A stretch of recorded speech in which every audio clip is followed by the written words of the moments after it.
Good morning, back to it. It is Monday morning, and today overall is going to be a quiet day, but the winds do pick up later on this afternoon. We could have some gusts out of the west around 25 or 30 miles per hour. So this storm system, low pressure is moving away from us, but the wind's picking up out of the west through the day today. So a little windy, but otherwise temperatures look great. 74 for the high Monday afternoon.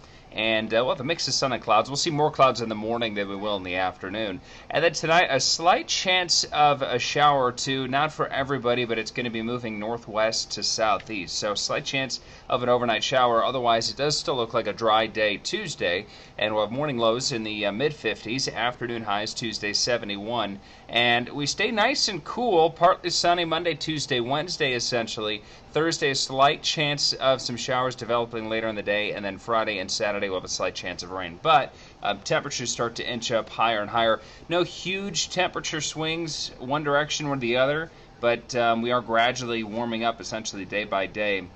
The biggest change, I guess, would be Wednesday to Thursday. So by the end of the week, we're back close to 80 degrees, but looks like a pretty nice first half of the week at least.